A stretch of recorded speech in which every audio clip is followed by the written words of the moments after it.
स्वागत है। मैं हूं स्वाति रायना। जानेंगे ग्लोबल बाजार से कैसे संकेत नजर आ रहे हैं और मंगलवार के दिन और साथ ही वीकली एक्सपायरी पर भारतीय बाजारों में कमाई की स्ट्रैटेजी आपकी क्या रहे और होगा कमोडिटी बाजार का भी बुरा हाल। पर शुरुआत करनी होगी ग्लोबल बाजारों के एक अपडेट के साथ। हमारे साथ है पूरी जानकारी के लिए नेहा आनंद। Neha, good morning. अच्छी तेजी अमेरिकी बाजारों में देखने को मिल रही है, आखिर ये तेजी आई कहां से? बिल्कुल स्वाति, गुड मॉर्निंग। और फाइनली यहाँ पर चौतरफा हरियाली के साथ अमेरिकी बाजार उतरते हुए नजर आए हैं नए साल पे।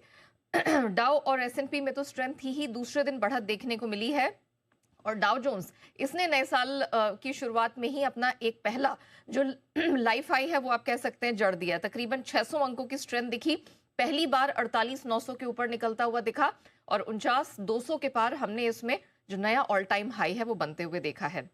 नैस्डैक में 5 दिनों की गिरावट पर ब्रेक लगा है। एस&पी में 44 अंकों की स्ट्रेंथ दिखी और ये भी अपने लाइफ हाई से बस 40-42 अंकों की ही दूरी पर रह गया है, 6900 के ऊपर। इसमें भी हमने बढ़िया क्लोजिंग देखी है। रसल 2000 की बात करें जो कि अमेरिका का स्मॉल कैप इंडेक्स है, यहाँ पर हमने देखा अच्छी स्ट्रेंथ दिखी है। ये भी अपने लाइफ हाई के करीब है और एक हफ्ते की ऊंचाई पर ट्रेड करता हुआ नजर आ रहा है।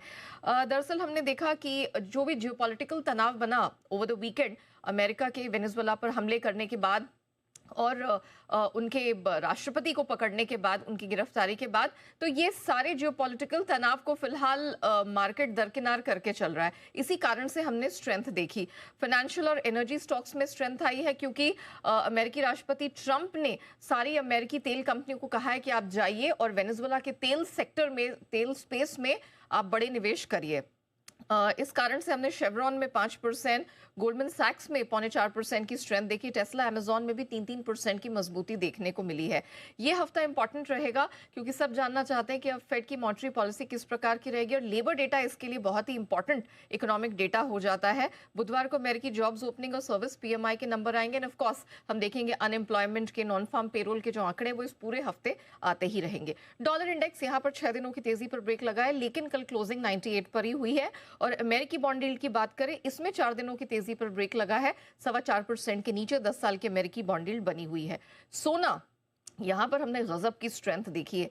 $125 की मजबूती यहां पर आई है और 44,500 के ऊपर बंद होता दिखा। चांदी में 8% की जबरदस्त स्ट्रेंथ दिखी, $76 के ऊपर ये भी बंद होता हुआ दिखा। अब ये अपने प्रीवियस लाइफ हाई से ऑलमोस्ट $5.5-6 की दूरी पर है। लेकिन सबसे बड़ी हेडलाइंस तो आपकी बेस मेटल्स में निकल कर आ रही है, जिसका जिक्र स्वाति आपने भी किया।